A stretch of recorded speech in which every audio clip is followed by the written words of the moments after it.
Xbox On. Welcome to Xbox On, a podcast with one host about one console, Xbox. I'm said host, Jesse DeRosa, and on today's episode, we'll be talking about the latest Xbox news for the week of November 13th, 2025, including Grand Theft Auto 6 has been delayed again. Valve announces the Steam Machine, which sort of beats Xbox to the punch of their next-gen console. Reggie wonders where are all the Xbox games on Nintendo Switch 2, and more.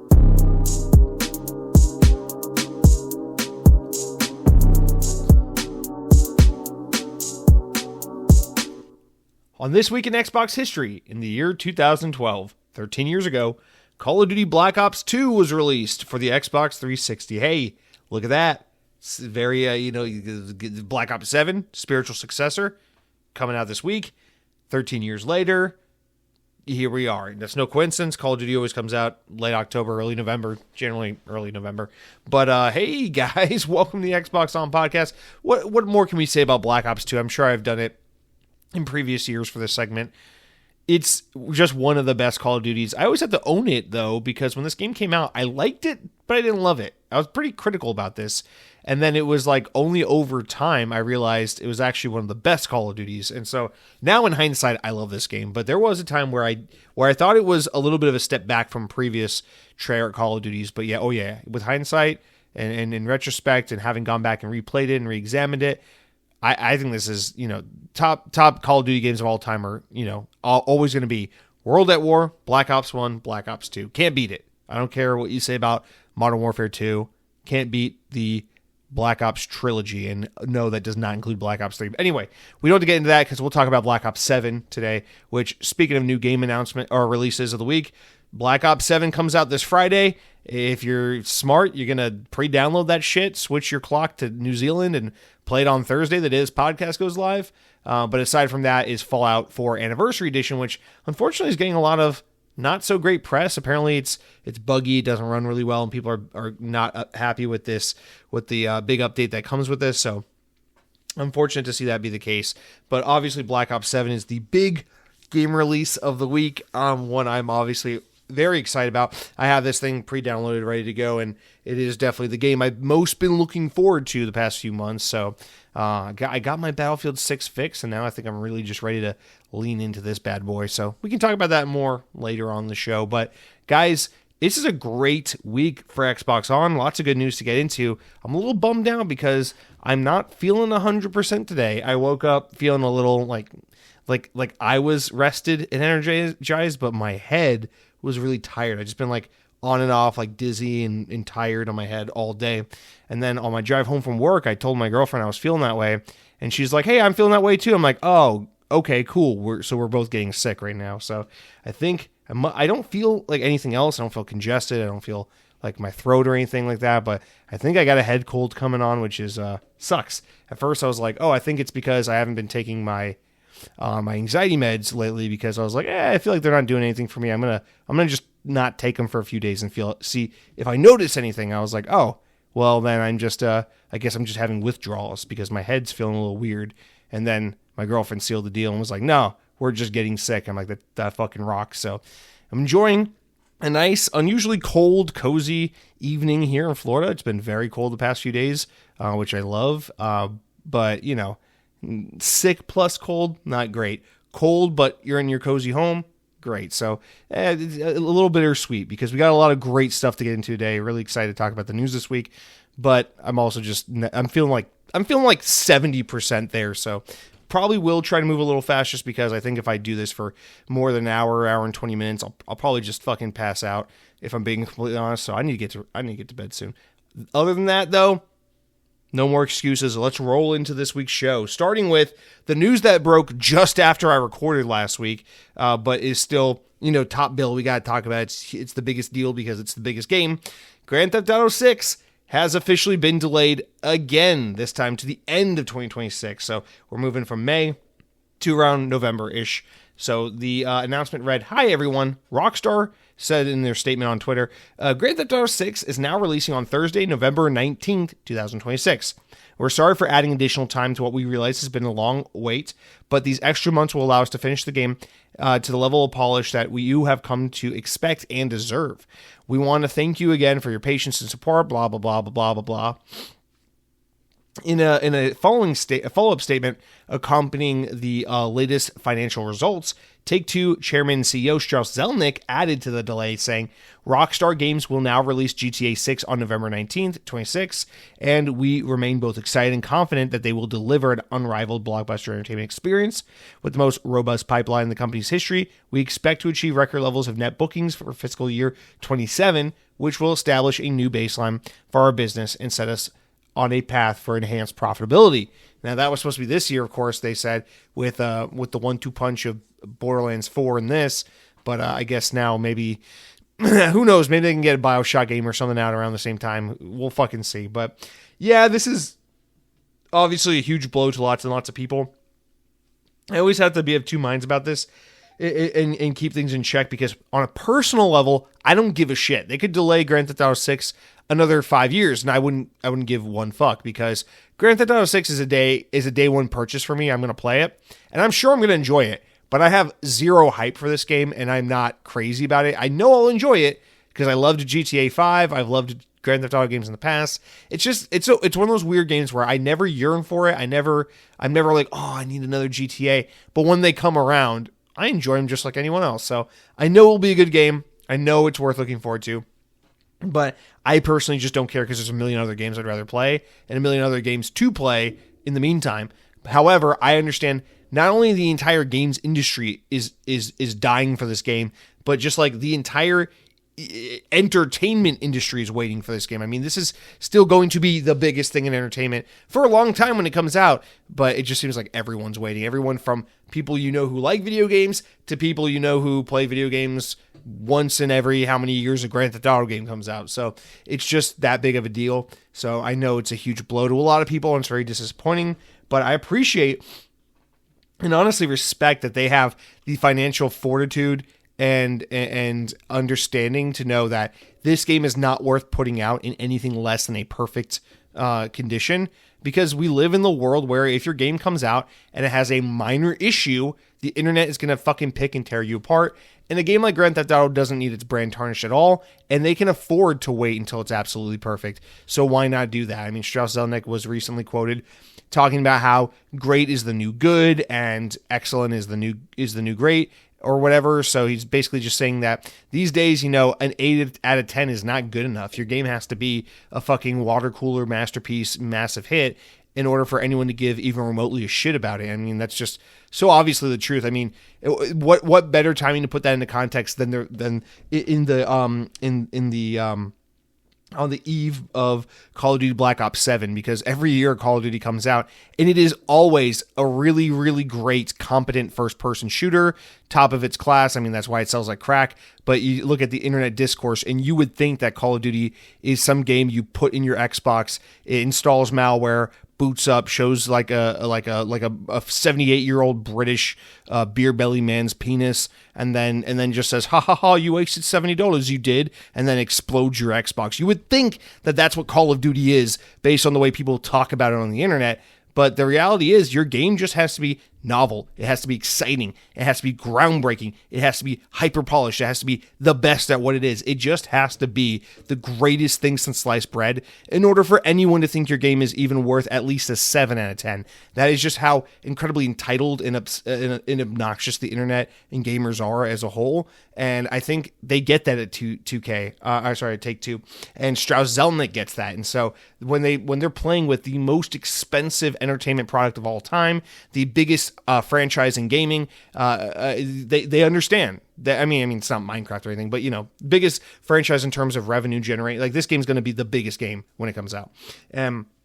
They understand that it cannot come out, especially with the amount of hype and demand there is around this game. It cannot come out in a state that is anything less than absolutely exceptional and groundbreaking. And so you should expect quite a lot from this game, because they've given us every reason and every expectation to think that this game will be nothing but outstanding. And so the wait continues. I know it's disappointing. I'm sorry for all of you who are just dying for this game, but there's another angle to take this from, which is that this sucks for other publishers and developers because people want Grand Theft Auto 6 to come out so we can get it over with, so we can get other games on the market, so other publishers and developers don't have to worry about when their game is coming out in relation to Grand Theft Auto and how that game is going to affect their ability to market and sell their game. And so this continues that anxiety for other publishers and developers. And what's worse is November 19th next year puts this right in within spitting distance, within a week or two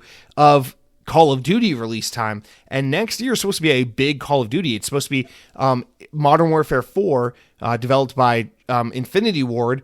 And this is supposed to be, as the rumors indicate, the next evolution of Call of Duty. Kind of like how Modern Warfare 2019 ushered in the Warzone modern era we have Call of Duty. Kind of like how Advanced Warfare ushered in the sci-fi jetpack era of Call of Duty, kind of like how the original Call of Duty Modern Warfare in 2007 ushered in the golden era of Call of Duty. This new Modern Warfare 4 that comes out next November is supposed to be the next Call of Duty to usher in a new era for the franchise. And so to think that that game is going to be going up toe-to-toe with something like Grand Theft Auto 6 is just absolutely mind-boggling. And it's honestly it's a little bit of a conundrum, especially for someone like Activision, because you have the best-selling franchise in video games with Call of Duty, a game that is almost always the best-selling game of the year every year it comes out, except for when there's a Rockstar game. And so to see the next generation of Call of Duty, the next big evolution of that franchise, go toe-to-toe with GTA 6, people talk about Battlefield eating Call of Duty's lunch. No, that's not going to happen. Talk about Grand Theft Auto eating Call of Duty's lunch. Now that's a competition, because there's a fuck ton of overlap between people who play Call of Duty and people who play Grand Theft Auto. I mean, the trifecta of like guys who claim they're gamers but aren't gamers. I mean, that trifecta for them is like Call of Duty, Grand Theft Auto, and then an NBA or Madden NFL type game, maybe if they're European, it's FIFA. I don't know. Right. So like that is going to be a serious one, because you're going to get that kind of market segment, and they are going to be torn between two of the only games they give a fuck about. That's going to be an interesting one to play out. So very, very interesting nonetheless, but there it is. Grand Theft Auto 6 delayed again. Very disappointing, but very much appreciated that they recognize what they need to do to get this game to the state in which they can be proud to stand behind it and launch it. But this is going to take that hype level up to another level, as if it was even possible for the hype to get even bigger for this game. So that's the first thing. The second, so that was the most exciting big news to talk about. But then today, as the day I'm recording this, Wednesday the 12th, we got a really huge bombshell story from Valve that is really going to, I think, take the bulk of the show to really get into, because this is the biggest, you talk about Grand Theft Auto 6 being the biggest blow to Modern Warfare 4 next year. I mean, what we're about to talk about now is the biggest blow to the next generation of Xbox hardware. And that is, without bearing the lead any further, Valve has announced a new Steam gaming console, PC, Steam machine type device. So from VGC, we'll just go through their write-up and take some of the information. They announced 3 new projects. It's the new Steam machine, which is like their console PC hybrid device, the new Steam controller, and then a new VR headset called Steam Frame, which for the purposes of this show, I don't give a fuck about it. We won't talk about it, but just know that that's another thing. Valve says that they plan to ship all 3 of these new products in early 2026. So, I mean, we're talking about 2-3 months from now, right? Probably 2-3, maybe 4 months from now. I'm expecting, when they say early 26, I'm assuming February. But anyway, so they'll be shipping these devices in the same regions where Steam Deck is sold. I don't know where Steam Deck is sold outside the US, because I only pay attention to the one I live in, but they will start shipping in early 2026. Specific launch dates and pricing will be confirmed later. So keep in mind, right now we don't have pricing information, but the Steam machine, the highlight, the big attraction here, is a 6-inch console, cube shaped. It basically looks like an Xbox Series X that's been chopped in half.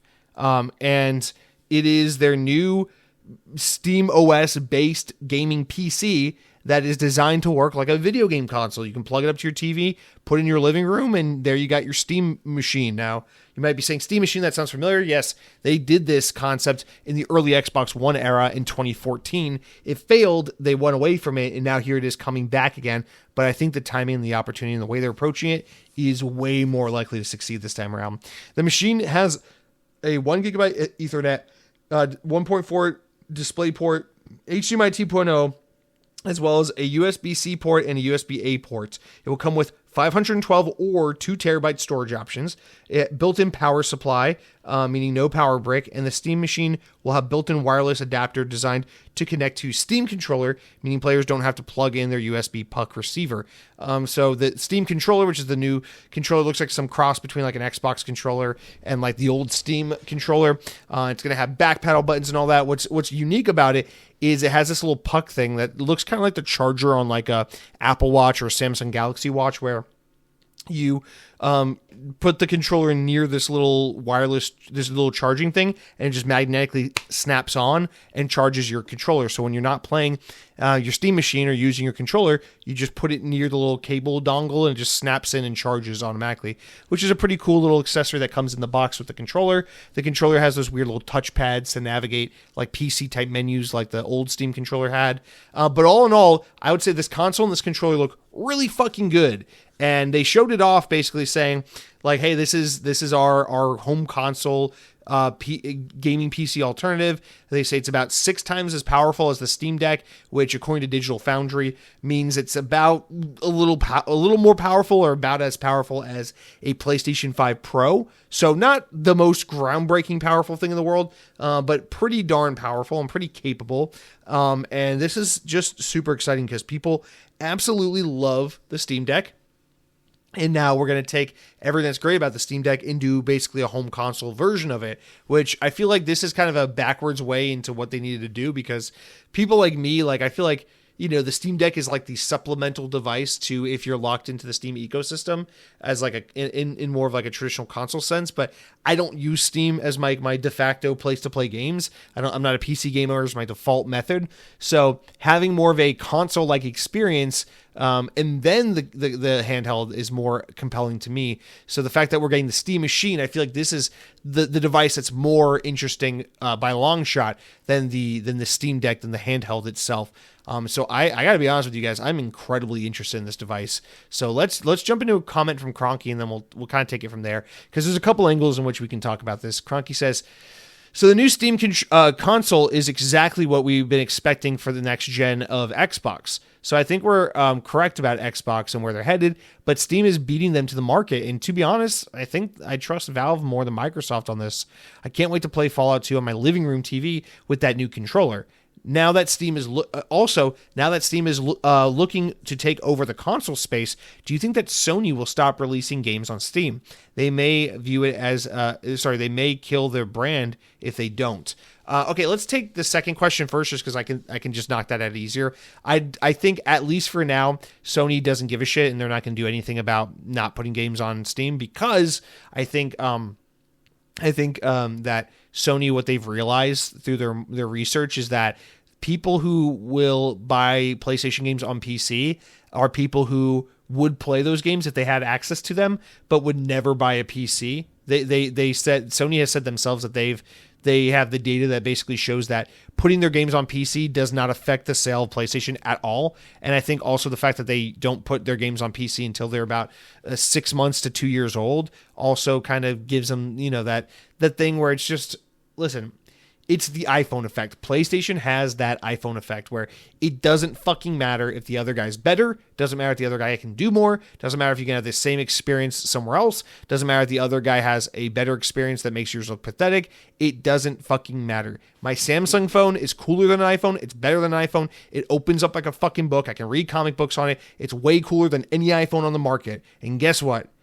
Only a niche audience gives a shit about my Samsung Galaxy Z Fold, and 99.9% of people who have phones just want a fucking iPhone, even if it's the same iPhone they've had time and time again. And I think that's where PlayStation is at, and I don't think this does anything about it. Anything to that point. It's very important to note the Steam Deck is a very niche product, And I suspect the Steam Machine will also be a very niche product.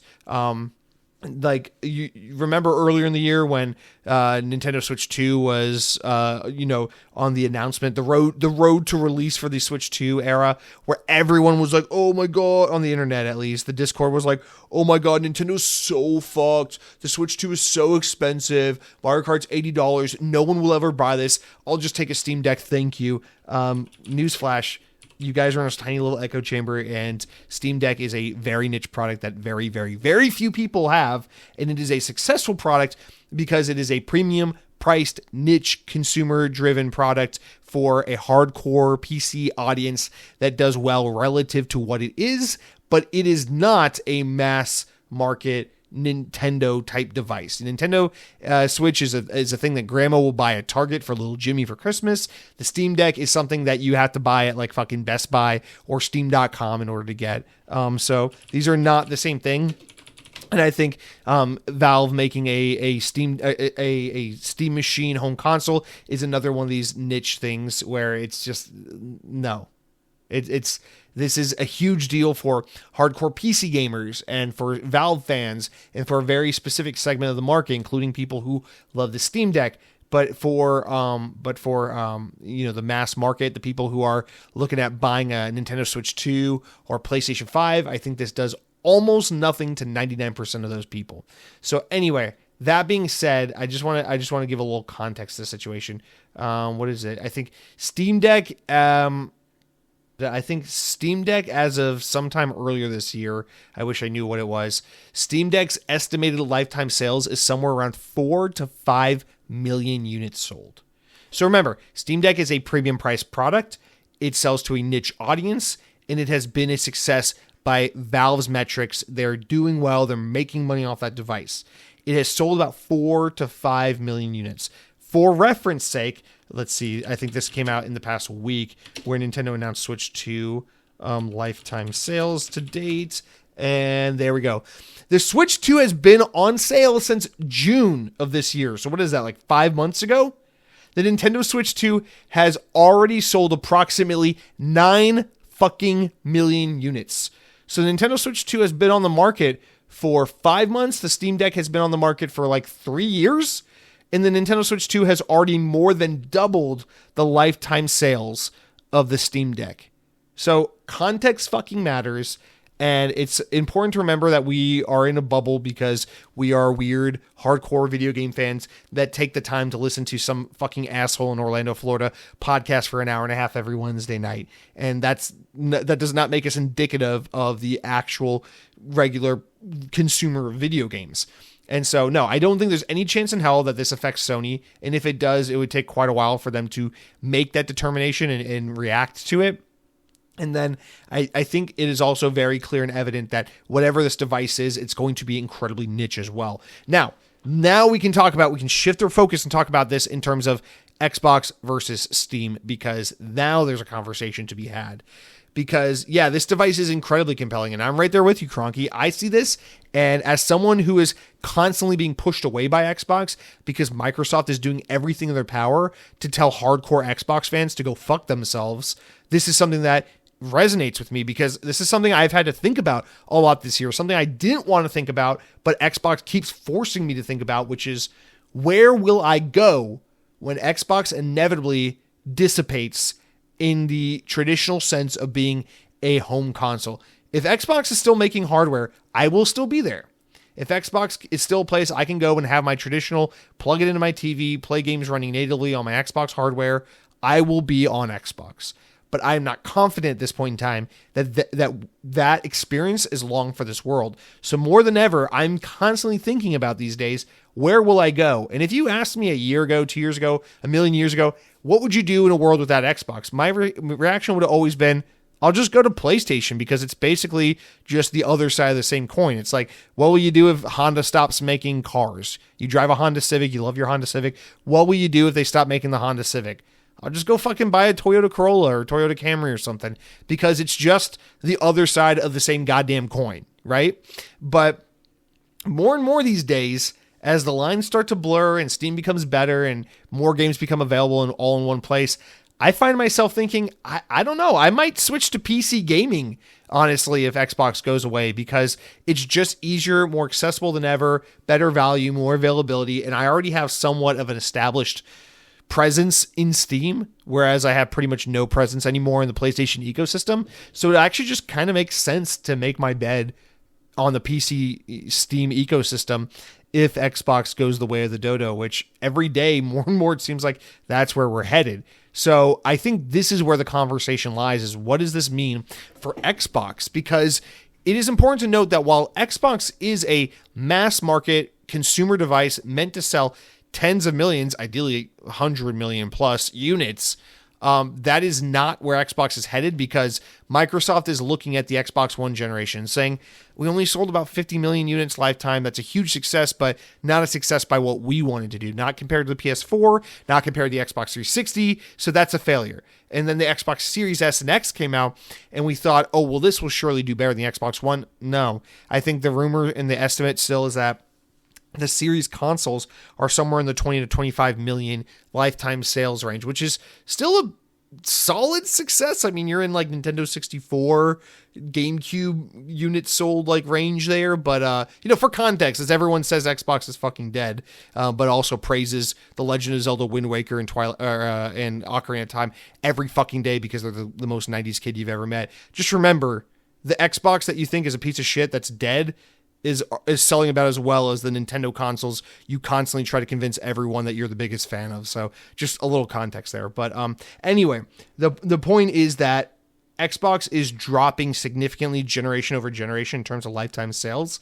And if the next Xbox generation is a PC hybrid console that is sold at a very premium price as a niche device for very specific hardcore consumers and not meant to be a mass marketed consumer device like the Xbox 360 or Xbox One were, then yeah, that puts this in direct competition with what Steam is doing. And I think that is the only apt comparison as far as what's already on the market and what Steam is entering into and how these things match up. And I think from that perspective, Steam, Valve has got Microsoft beat here, because no matter how good Xbox on PC is, and it is pretty good, let's be honest, nothing beats Steam.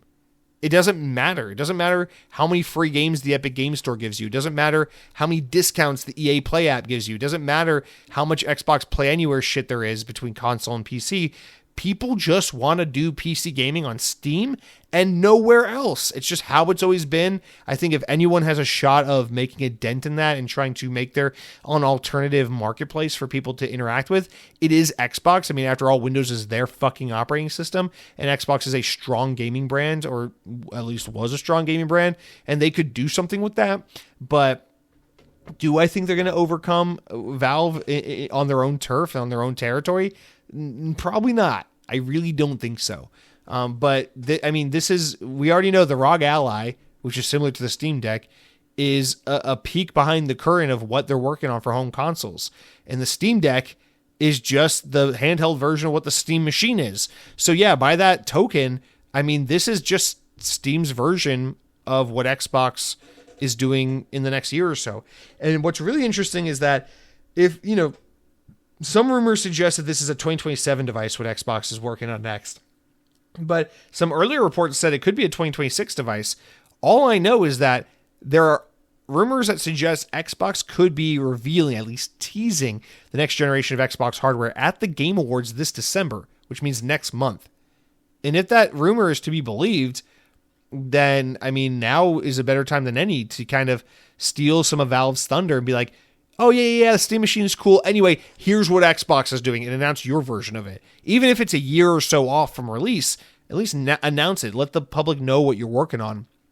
Because, it's not like you can hurt Xbox Series console sales any worse than you already have, so you might as well just talk about what's next at this point. And that way, at least you can kind of get Xbox in the conversation, so people don't just spend all of 2026 going, yeah, Xbox is so cooked, I'm just going to get a Steam Machine, why would you even buy an Xbox, So I feel like now more than ever, there's a reason and an incentive for Xbox to maybe speak soon, maybe as early as next month at the Game Awards. Although to me, I don't know. I'm not a betting man. Maybe 50-50 chance. Who knows?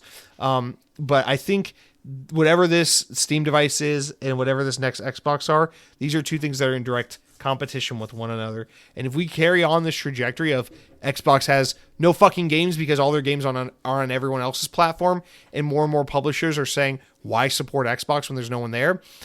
I don't know. This makes this Steam machine extra tantalizing. And as far as price points go, I mean, they're talking about being PS5 Pro power levels, and you think it's a niche device that's got to make a profit because there's no, the device doesn't sell it at a loss to sell games. The devices sell this hardware to make money and keep people further ingrained in your ecosystem. They don't have to make this hardware. They're choosing to as a supplemental or added way to get more people invested further into the Steam ecosystem. So I think they want to sell this thing at a profit. And so I think the Steam machine is going to be at least $1,000. Although I saw some reports that say it's believed that it could be as cheap as $800, or as cheap, I should say, as affordable, as low priced as $800.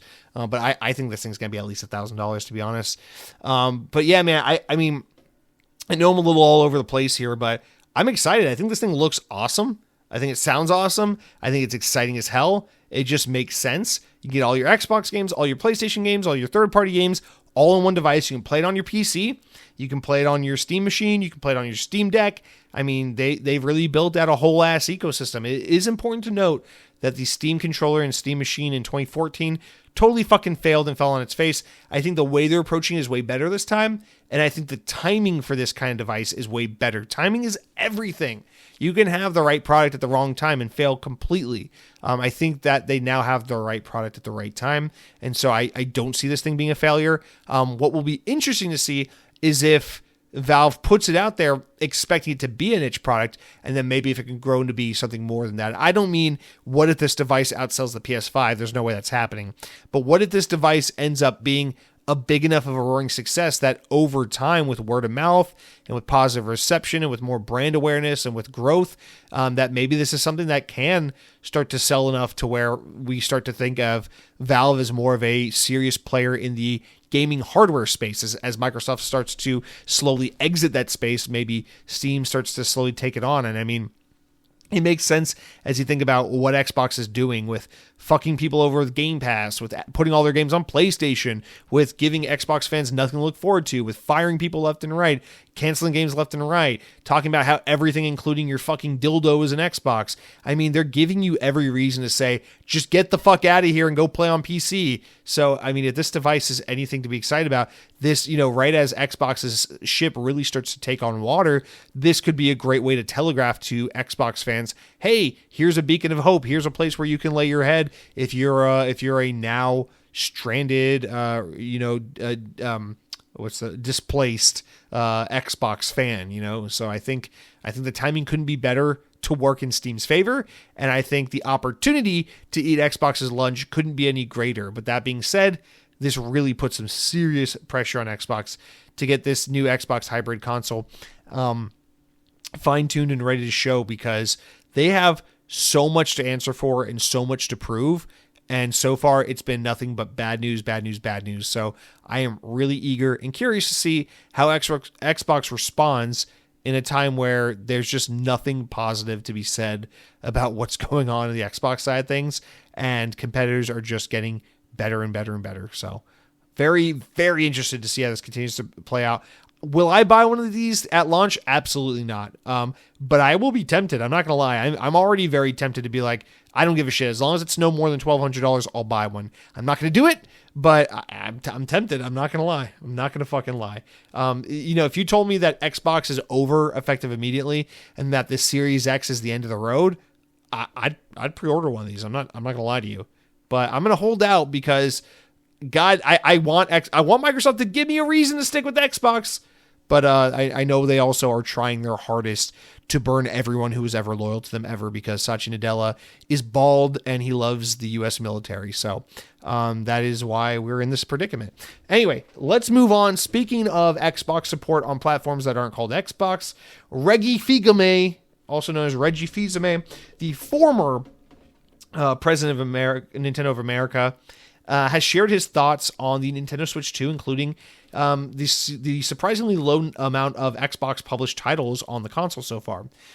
So right now, I mean, really, there's just Indiana Jones and the Great Circle is coming to Switch soon, and that new Tony Hawk game that came out over the summer is on Switch too. But other than that, in an interview with the Game Business, Reggie Fils-Aimé said that he was surprised at the relative lack of Xbox titles on Nintendo Switch 2 at this point, saying, "I'm surprised how Xbox has not fully embraced the console from a software perspective. Certainly some games could easily be ported over to Switch 2, and I'm surprised that we haven't seen more of that.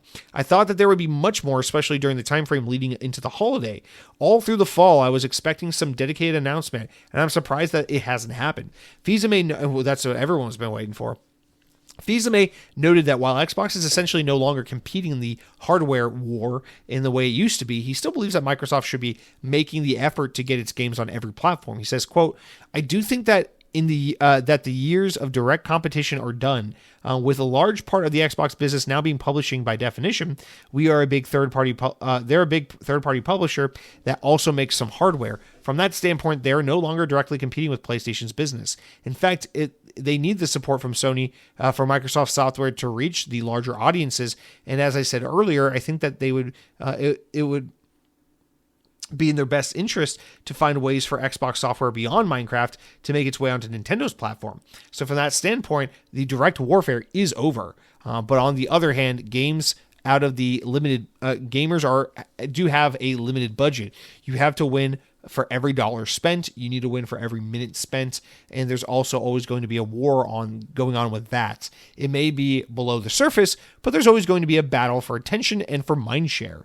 So yeah, I mean, all in all, he's addressing the elephant in the room when it comes to Xbox and Nintendo. And I keep thinking about this. Remember, I mean, Microsoft lied through their fucking teeth to the FTC, and to the CMA about whatever they need to lie about to get that Activision deal across the finish line. Because remember, first of all, when they said that if they acquired Activision, there wouldn't be massive layoffs as a result of consolidating. And then there's been like 7,000 rounds of layoffs at their video game division. So that's fucking awesome.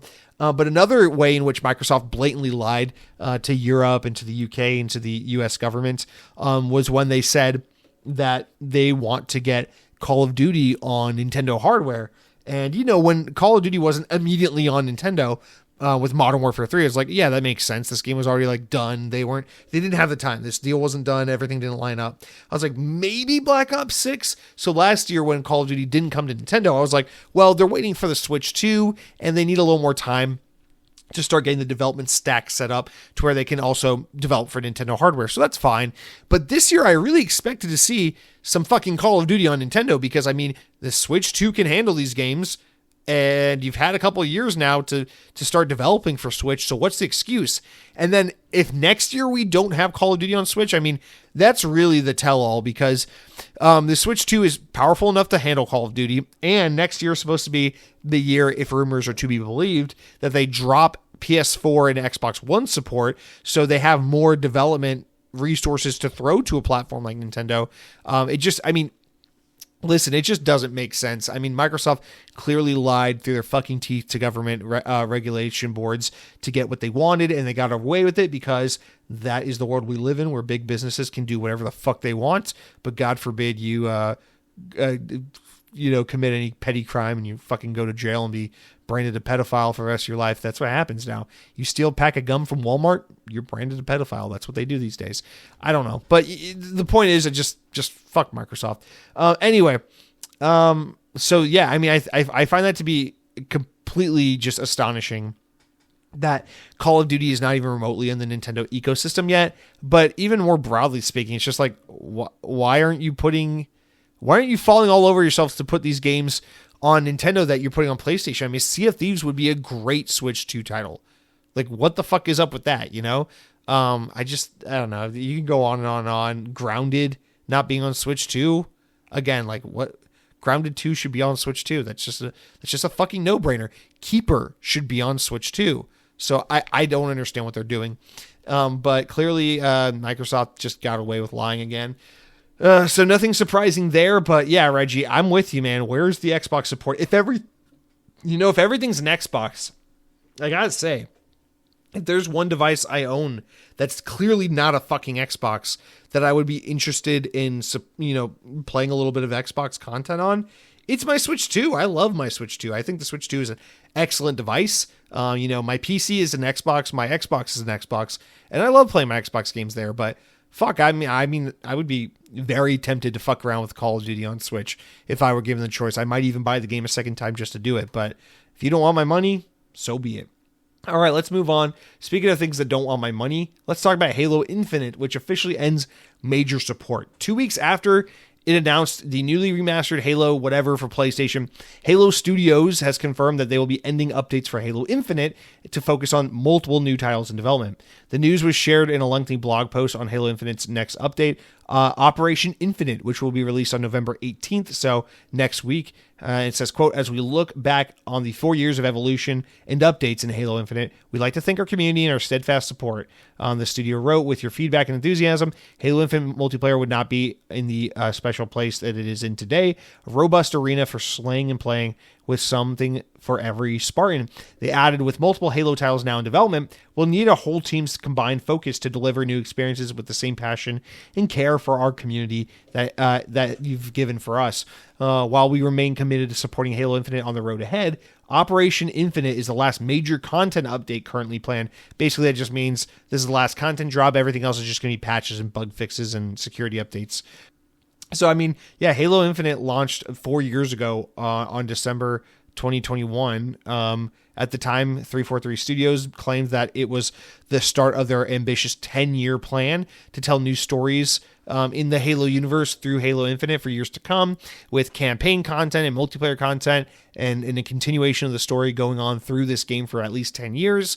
And then, like, within a few months of lying about that, they were just basically like, just kidding, we have no fucking content in development for this game, and it's a fucking husk of a full game, and fuck me, let's just start figuring some shit out on the fly here. So that's kind of what ended up happening. And then all these years later, we're just moving on. Fuck the story of Halo Infinite. Fuck the story of Halo 5. We're just remaking Halo 1 for PlayStation fans at this point. Hey, as a side note, I was thinking about that as I was reading this story.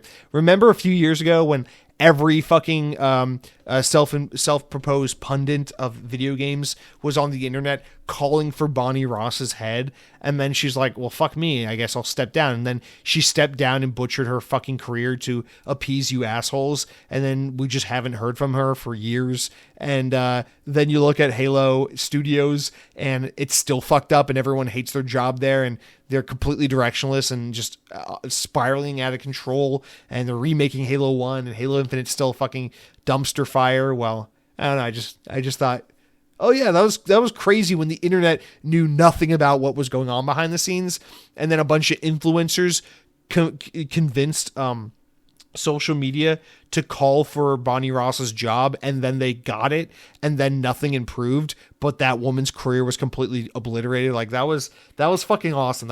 It's so cool how we can use misinformation to ruin people's lives and then never take responsibility for the bullshit we do. I just thought that was a really awesome example of that. So if you can't tell, I'm pretty jaded about everything with Halo, and so I really just don't like talking about it at this point, because I don't particularly like being an asshole. I'd rather be excited about things like the Steam machine than jaded about things like what used to be the greatest video game franchise in Halo. And so I guess we'll move on, but there you go. Halo Infinite, one of the most ironically named games of all time, a game that is an absolute blight to the franchise in which it represents. And that's not because it's a bad game. Halo Infinite is, in fact, a really great game. The campaign is a shit ton of fun. It looks and plays great. It has some great story ideas. It has some great story threads that it absolutely fails to make good on and go anywhere meaningful with. It has an excellent foundation for some phenomenal multiplayer, and then absolutely fails on every account to build off it in any meaningful way. And it has some really pro-consumer microtransaction support in there that I really commend them for attacking, but also offers just really nothing fun and interesting to draw you back into the game time and time again. It is the most frustratingly disappointing thing to ever come out with the Halo branding on it, in my opinion. I simultaneously love and hate Halo Infinite. No game has ever made me feel the way this game makes me feel, but yeah, 4 years later, we're sunsetting our 10-year project that completely failed on every fucking front to deliver on what it promised.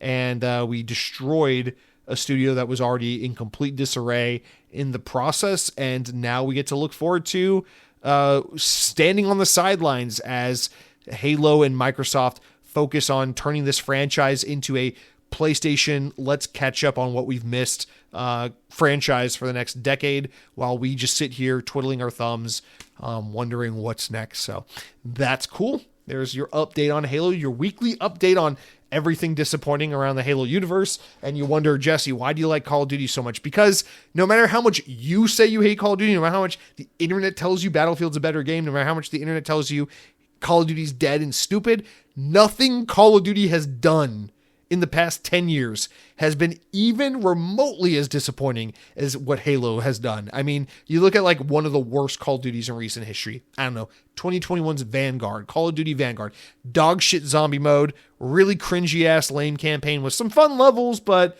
really pretty presentation, great cutscenes, but shit story, shit characters, and overall uninspired campaign experience. I don't know, at least Call of Duty Vanguard was an incredibly fun and well-supported multiplayer experience that was just a total blast for the 12 months in which it was the current Call of Duty game. So I can't really say that about anything happening in Call of Duty land or in Halo land. So at the very least, say what you will, regurgitate what you're told. But I just think at least Call of Duty has been a consistent, great product year in and year out, whereas they can't even make a fucking fully realized Halo game in under 10 years. So I don't know what to tell you, man. All right. Speaking of Elder Scrolls 6 and things that are never going to happen, Todd Howard, dude, I love Todd Howard. Dude just needs to stop mentioning Elder Scrolls 6. When he's asked about it, he just needs to do some kind of Mark Zuckerberg robot freeze up moment, because it's always a bad time when he mentions it. But Bethesda game director Todd Howard has said that Elder Scrolls 6 is still a long way off. Of course, announced in 2018 with a vague teaser trailer. Nothing has been seen of this game since that tease. But this past week, in an interview with GQ magazine, Howard said that the game is still a long way off, adding that I'm preaching patience. I don't want fans to feel anxious. Howard also notes that he doesn't like announcing game dates that for games that have for games and then having players wait a long time for that date to arrive. So he says, I just like to announce stuff and then release it. My perfect version, and I'm not saying that this is going to happen, is that it's going to be a while, and then one day the game will just appear.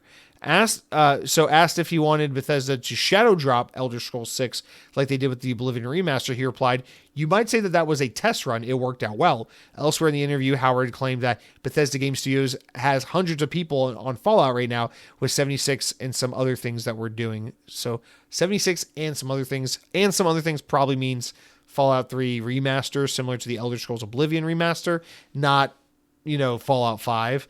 So just to be clear on that. This is interesting because in one sense, Todd Howard's like, hey, don't get excited. I'm not saying we're going to shadow drop Elder Scrolls 6, but that would be the ideal way to release a game like that so that people don't have to feel like they're waiting for a specific date. And then he says, we're not announcing that or saying that, but you might say that what we did with Oblivion Remastered was a test run and hey, that worked out. So it's like, bro, make up your fucking mind. Are you telling us that Elder Scrolls 6 is just going to one day launch? I mean, I do think that in a perfect world, if you can somehow not lead on that that's what you're doing and that you can truly get people off guard, that is the perfect way to release a game like that after, years and years and years of disappointment because you talked about it way too early. That really is the best way to kind of correct that mistake, and I think it's a really cool and bold idea. However, the odds of them being able to actually pull that off is slim to none. You might as well just accept your fate. Maybe at best do the Fallout 4 move where you announce it and show in-depth gameplay and reveal it when it's about 5-6 months out from release. I think that is the absolute spectacular, most perfect way to do it. I mean, dude, you think about it.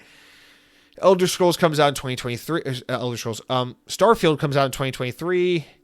Most people are still working on some Starfield content. I mean, best case scenario, Elder Scrolls 6 is like a 2030 game, maybe. So I don't know, man. I don't mean to be the bearer of bad news. Maybe best case scenario, I'm trying to remember what year it is. Best case scenario, 2028. Most likely 2029, 2030. I think is where we're at. But man, I know it's disappointing for people, but I just think the best thing to do is like Todd Howard, if you're in an interview and someone asks about Elder Scrolls 6, just be like, I can't speak to that right now. Let's move on to the next question. Just fucking nip it in the bud. Be like, we're not doing this shit. Anyway, let's talk about Fallout. New season of the show, December, Amazon Prime. Like, just fucking get away from this topic, because all it does is piss people off, because it's a constant reminder that we are so far away from that game. I really admire and respect their approach to be like, listen, Fallout and Elder Scrolls are our series. We want to handle them in-house. We don't want other teams making them, but we got to make these games one at a time, and they just take a long time. I appreciate that, but it's like, dude, at this point, it's just not realistic. We're going to get Fallout 5, like when Fallout 4 is 18 years old or something like that? Like, we can't do this. It just doesn't work. Fallout 4 turned 10 years old this month, and there's no inkling or indication that development on a Fallout 5 has even begun. It's just like, what are you doing, man? People are hungry for Fallout. There's a TV show that's killing it right now. Like, what are we doing? So I'm torn between respecting the artistic and creative control of how they want to handle these franchises, while also being like incredibly understanding of the fact that someone at Microsoft is like, oh my fucking God, get someone to make a Fallout 5 right now. I don't give a shit if it's Bethesda or not.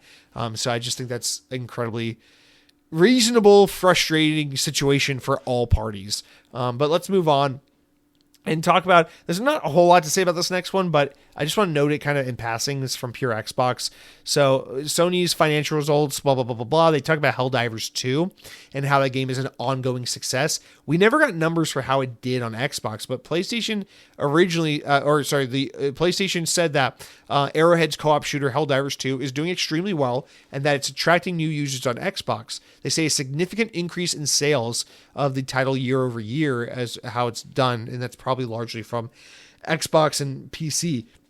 So they say Helldivers 2, which was also released for Xbox in August, is doing extremely well, not only attracting new users on Xbox, but also seeing increased engagement from existing users on PC and PlayStation. This results in a significant increase in sales of the title year over year.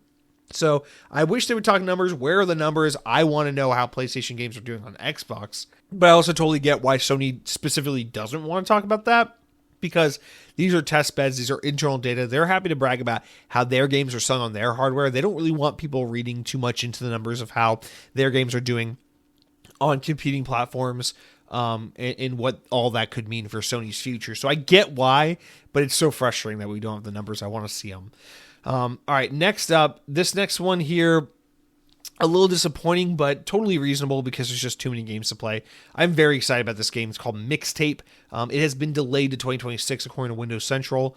While developer Artful Escape, our 3D artist Mikey, made an oven asset. It was nice. It was a nice oven, and then he worked on the work of a true pro. This is a quote from the team. He even put knobs on the oven, and then that's who we are at Beethoven and Dinosaur. We put knobs on. Mixtape is almost complete. We're just putting the knobs on it. See you in 2026, the team writes. That's such a little cutesy fuck you way of saying, hey, the game is delayed. So they muse about how it's delayed, and they use little song titles and references to try and talk about all this shit. Anyway, who gives a shit?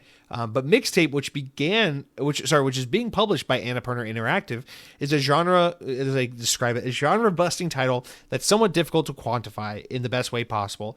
First announced back in 2024, the game is a coming-of-age story focused on a group of friends, but one of the trio is about to fly across the country for her dream job. In order to send her off in a big way, the group decides to have one last amazing night together before going their separate ways. Along the way, the teens have to navigate awkward first kisses, skateboarding, ordering fast food, escaping the police, all set to the rocking soundtrack. The titular Mixtape includes Devo, Rocky Music, Lush, Smashing Pumpkins, many more artists, meaning that there's no lack of variety.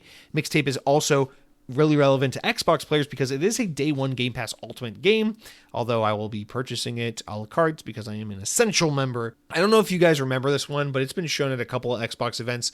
Mixtape is my most highly anticipated quote-unquote indie game, although Annapurna Interactive at this point would mean that it's not indie, if you're being published by them.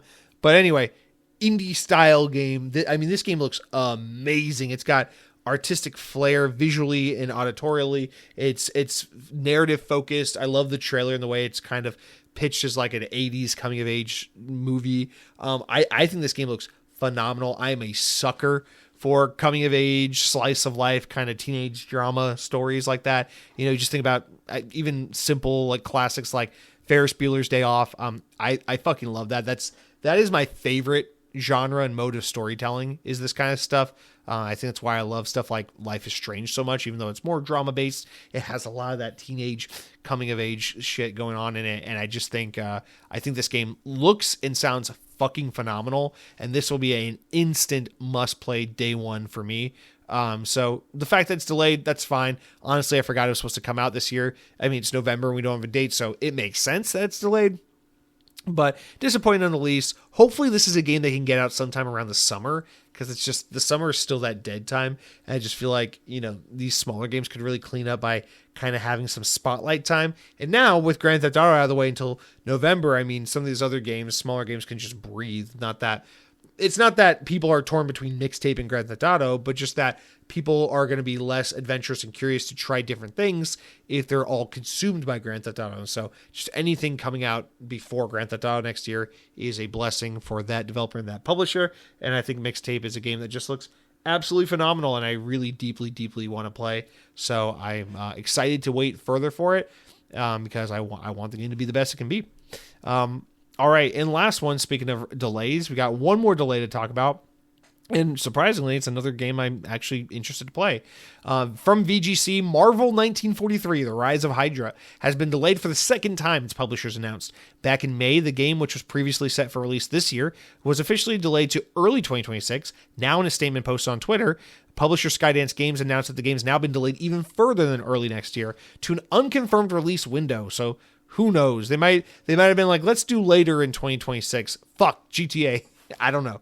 They say, quote, at Skydance Games, their goal is to deliver unforgettable premium games that honor the characters and worlds we're fortunate to have worked with. The statement reads, Marvel 1943 Rise of Hydra is an ambitious project, one where the team is committed to ensuring it meets the level of quality that our team players and fans expect.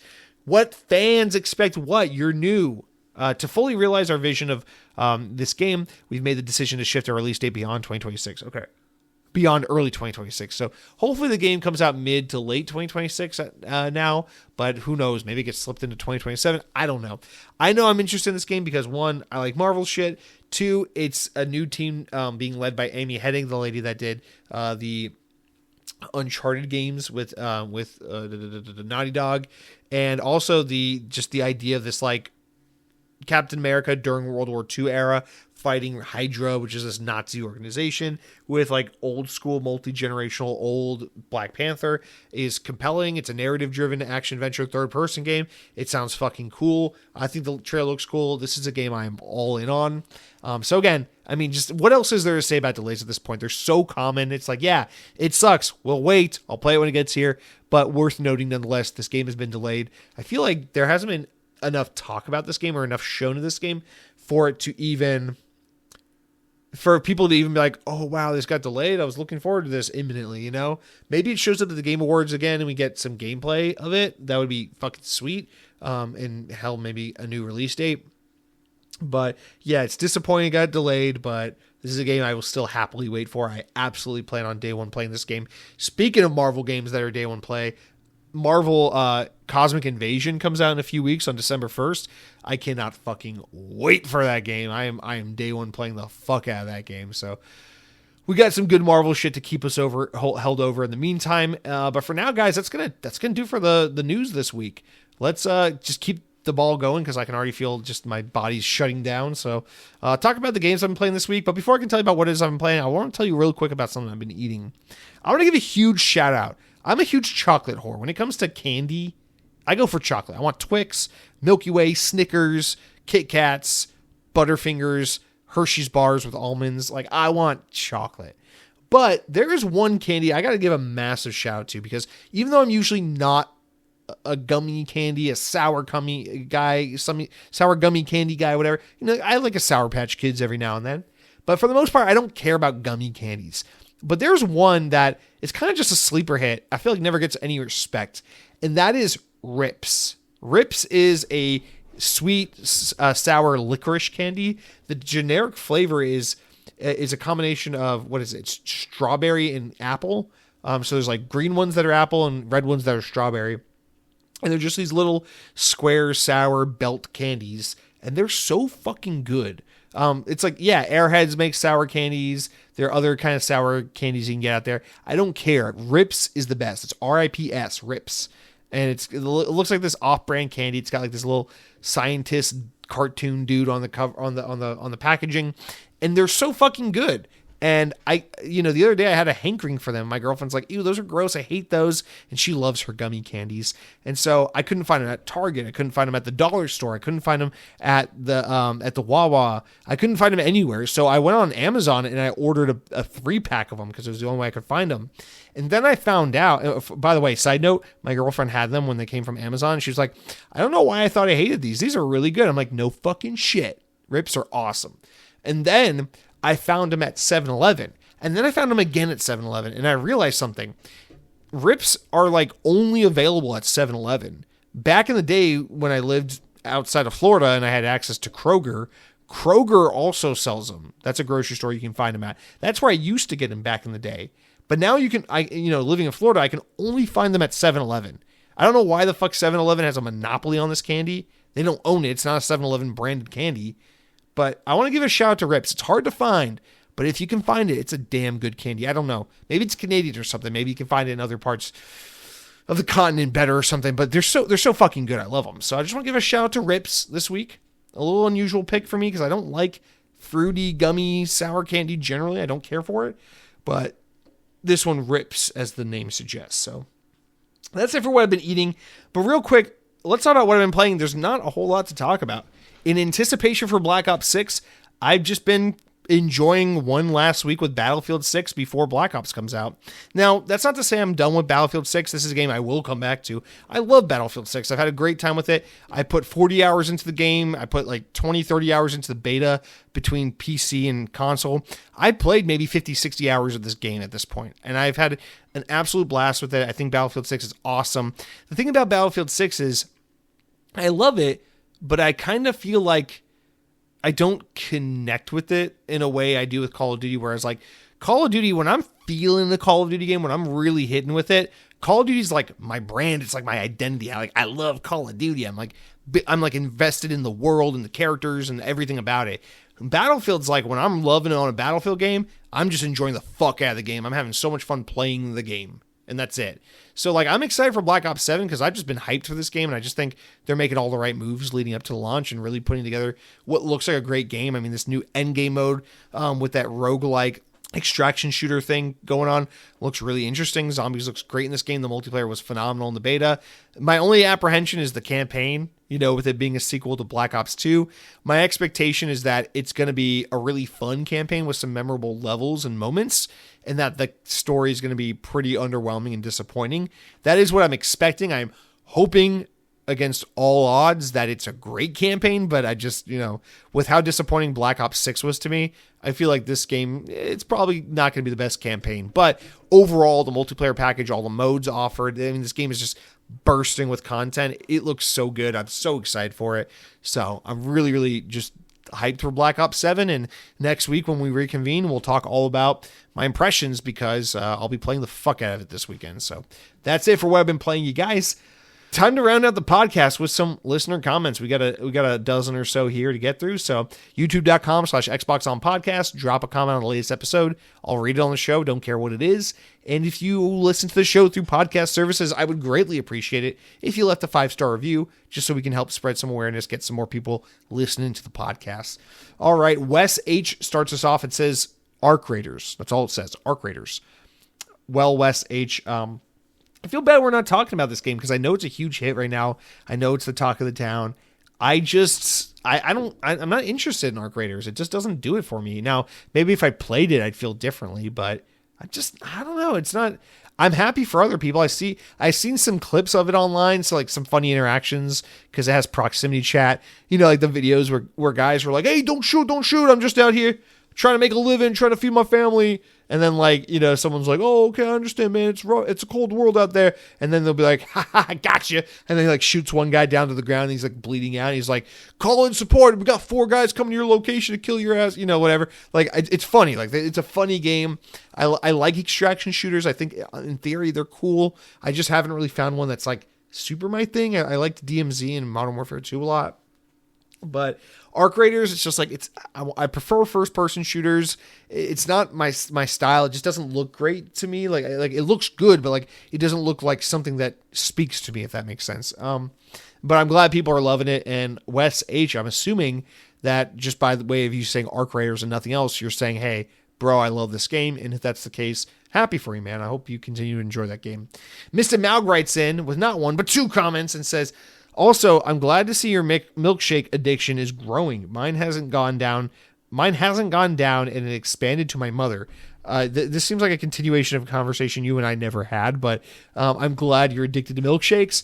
My milkshake addiction has subsided a little bit and transitioned over to an ice cream addiction, which I can't let it happen. I'm not traditionally an ice cream guy, and I can't be eating like this. I can't be. I gotta look out for my heart health. So I'm trying to cut back. But yeah, man, I'm craving the dairy sweets right now. I don't know what's going on in my life. Maybe I'm pregnant. I don't fucking know. Who knows? But Mr. Maug, your other comment says, I listened to Shakira before listening to this episode. Laughing emoji. I think it's because last week I said some comment about how much I hate Shakira. So cool. Good for you, man. Listen to Shakira. Love that shit. Go rock out to Shakira and have the best time. But you said, jokes aside, in theory, I'm excited for a hybrid console PC future.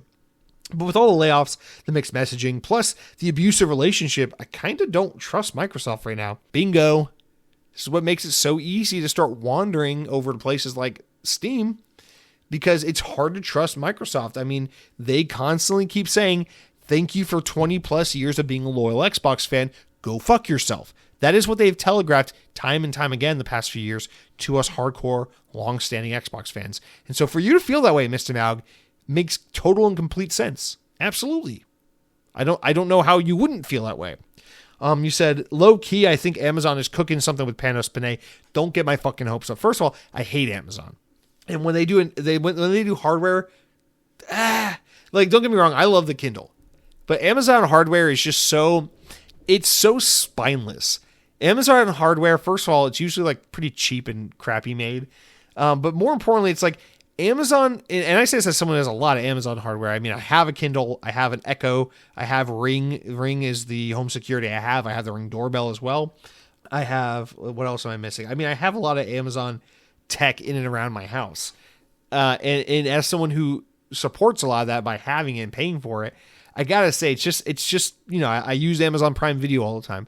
It's the most spineless, blatant bullshit tech company out there. I mean, they don't hide what they're there to do. I mean, you fucking disarm your alarm. You're like, hey Alexa, disarm the home alarm system. And she'll be like, absolutely. By the way, did you know something in your shopping cart is 5% off? It's like, fuck you, dude. I feel like if someone ever broke into my house and I called 911, I called Ring or whatever, they'd be like, hey, it's Ring. We see that the alarm's going off. Should we call the police? And I'd be like, yeah, please call the police. Someone's in our house. Oh my God, please get someone over here fast. And they'd be like, yeah, Mr. DeRosa, we're gonna get someone dispatched to your home immediately. But first we want to let you know that the hair product you usually buy is currently on sale for 5% off. Would you like us to add that to your Amazon cart? And I'll be like, oh my fucking God. And then I'll get shanked and murdered before the cops get there. It's just, I mean, I don't know. It breaks my heart that Panos Panay left Microsoft to go to Amazon, because that man is so talented and so impactful. He should go literally anywhere but Amazon. I get it. They're the closest neighbor to Microsoft. It's just how it went. But man, it's just one of the many, many ways Microsoft has fucked up in recent history. They let a man like that go. And it's because their priorities are all on everything that isn't cool. And that's how you lose someone like that. But yeah, man, Mr. Maug, I feel you, man. I stand there with you in solidarity. I totally feel what you're saying. But let's continue on. Decoy Doctopus says, I think you came close to spoiling Keeper, in my opinion. Keeper, the game from Double Fine that we talked about last week that I played and really loved. Now, to be clear, I'm talking about you saying that you play as something other than a lighthouse in Acts 2 and 3. Whereas in the trailer, I know this was your point, you only... it's only known that you play as a lighthouse. It was a great episode otherwise. Decoy Doctopus, I appreciate this feedback because, one, I rely on this. The comments are not just a place for you guys to be silly with me. It's a place for you to give honest feedback about ways I can improve the show. And two, I think you're right, if I'm being honest with you. While I was saying it last week, I was like, is this spoilery? I don't know, whatever. I think you're right. I mean, as a game that doesn't really have a whole lot of story to tell, it definitely does... it definitely is intentional that they keep some of these mechanics secret in the trailers because they want the game to unfold and become something different. So I think you're right, and I am sorry if I spoiled the game in any way for anyone, considering how new it is and how few people have probably experienced it. But yeah, I mean, I'll try to be more mindful of that in future reference. It's just, for me, it's usually when I think about spoilery stuff, I mostly just think about story and that's it.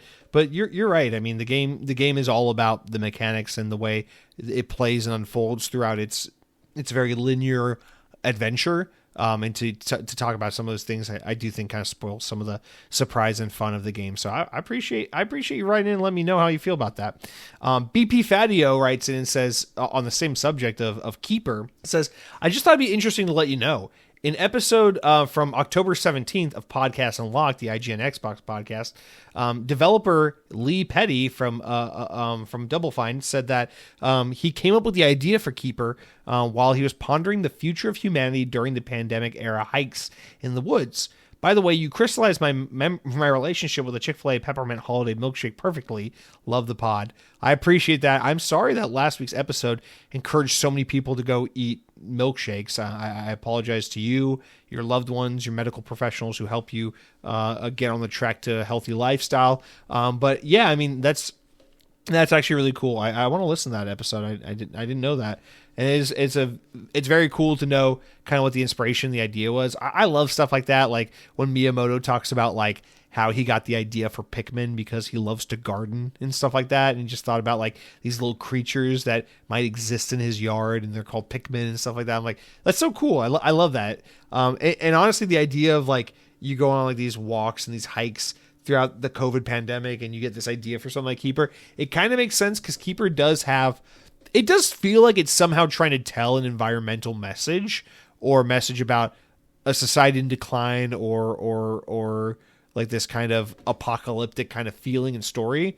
And this idea of like desolation and of isolation and social loneliness, despite the fact that the game has no writing or words or story to convey, it does feel that way. And I think that's cool that I'm able to pick up on like that kind of hunch and those feelings and ideas. And then you tell me something like the creator of the game said, oh, he got the idea for it while he was taking hikes during the pandemic. I'm like, yeah, I totally see how some of that plays into this, but I love stuff like that. So I appreciate you sharing that factoid, Mr. Fatio, and I hope you have a wonderful week. Hot Sizzle TV writes in, first time. Thank you, sir. Says, I would love to do something like this and talk about games on a podcast with people. I too, Hot Sizzle, wanted to talk with people about video games on a podcast, but I have no fucking friends left. So I decided to make a podcast about video games where I talk to myself. And then thankfully one day, Dead Captain James just popped out of nowhere and was like, hi, I'm a human and I listen to your podcast. Thanks for putting out the show. And I was like, holy shit, a human. And then slowly over time, all you guys showed up. So I appreciate you all. Dude, if you have a desire to make a podcast, do it. Just fucking do it, man. I used to want to do a YouTube channel, and I did a YouTube channel. And then I found out YouTube's not for me. I don't really care for it. But I did want to do a podcast, and then I started a podcast. And guess what? I love doing my podcasts. It's great, man. You don't need to have friends to do it. Maybe one day you can have additional co-hosts or something. I don't know. Just do it. If you want to talk about video games and you want to do a podcast, the only thing stopping you is a very minimal, probably a very minimal amount of hardware that you probably already have access to, and just the willpower to sit down and put it into reality and will it into existence. So I encourage everyone, do whatever fucking creative thing you want to do, just do it. Xbox On for me started as an outlet for I just moved to a new state, a new town. I just started a new career. I had no friends at the time. I was new to where I was, and I was like, hey, I've always wanted to do a podcast. This would be a great, kind of extracurricular activity to help me exercise some creative energy and just do something with my time. And I started doing it, and over the years, it hasn't grown into be the biggest podcast. We're definitely not bigger than Podcast Unlocked, but we have people who listen to the show every week, and I'm super fucking grateful for all of you guys, and I love getting to do this with you each and every week. So Hot Sizzle TV, I would encourage you, if there's something you want to do, like do a podcast, just start fucking doing it. See where it takes you.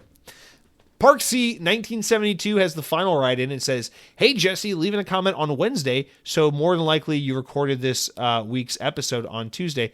No, sir, not this time. I did have a quick play of Pumpkin Jack on my ROG Ally, not the new Xbox Ally, just the one I purchased last year. The game runs really well on it. I get it, because you asked me about that last week. Nice. I hope you enjoyed it. It's a nice little festive game. I was listening to Xbox 2 podcast this week, and it seems that Jez Corden, who lives about 10 miles from me, has also just discovered Taco Bell and is in love with it too. I love to hear that. Love to hear that. As parting thoughts, I really hope that Shakira doesn't listen to this podcast, but if she did, I would totally support her decision to unsubscribe after that unprovoked attack on her last week. Keep up the great work. Much love from the UK. I love this reoccurring thing about how I just unprovoked. I say some of the most outlandish and heinous bullshit on this podcast, but the one time I just passingly rag on Shakira of all just obscure famous people, immediately it's like, whoa, Jesse.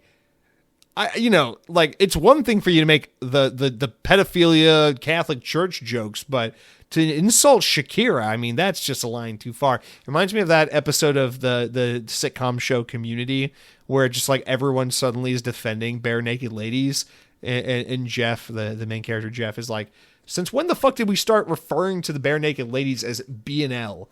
And like everyone's like, whoa, they're a platinum record band. Anyway, it's not funny when I describe what happened, but it's just this is giving off that energy where it's just like, I didn't realize there were so many fucking hardcore Xbox male gamers out there who were willing to fall on the sword for Shakira. I mean, I get it. She's a pretty Latin woman, but like that voice, man, I can't do it. Can't fucking do it. I appreciate the writing nonetheless, man. It's cool that you live so close to Jez Corden, man. I mean, I know the UK is small, relatively insignificant because it's not America. You don't have guns. Your Taco Bells don't have the same menu as us because, let's be honest, there are certain menu items you couldn't even handle. But nonetheless, you still come out here and listen to the show every week, and I appreciate you. So, as a parting thought, Shakira doesn't. Yeah, I do. I just gotta come back to the Shakira thing. I do love the mental image of Shakira, like being on a daily commute to God knows where, and she just loves the Xbox On podcast. She's like, I haven't played video games since I was a little girl because I'm just so busy with my professional career, but I always find the time to listen to my favorite podcast, Xbox On, a podcast with one host about one console. She's like, uh-oh, wait, oh my God, did Xbox On Man just say my name? Oh wait, he hates me? Oh no, he thinks I sound like a man? No, Xbox On. And then she like promptly unsubscribes and goes on to listen to Podcast Unlocked from IGN, and then Ryan McCaffrey's like, oh, hey guys, welcome to Xbox On. I'm a nice guy. I like fucking Arizona baseball, and I think Shakira's a good singer. And she's like, this is my cup of tea. Anyway, that's not funny, and we're just burning 2 minutes of the podcast talking about this. So, Parksy, thank you for writing in. Thank you all for writing in. As always, I appreciate you guys. The podcast is only worth doing because you guys interact and remind me that for some fucking reason, there's people on the other end listening. And so it means the world to me, and I appreciate you all, even though I don't understand why you do it. But that being said, I'm just going to go fucking take some cold medicine, knock out, try to power through one more day of work, and then we're off to that sweet, sweet Black Ops 7. Oh my God. Tomorrow when I get home from work, my Xbox is going to go, what the hell happened to the palm trees? Because I'm going to tell it, bitch, you're not in Florida. You're in fucking New Zealand. We're going to do that New Zealand trick so hard, so fast to get a day early access to Black Ops 7. I can't fucking wait. But you guys have a great week. Be safe. Be well. Enjoy your Taco Bell. Go easy on the milkshakes. And, if you want to listen to Shakira, Go listen to Shakira. But nope, still have nothing to say about Shakira. All right, have a great week, guys. Take care. Power your dreams.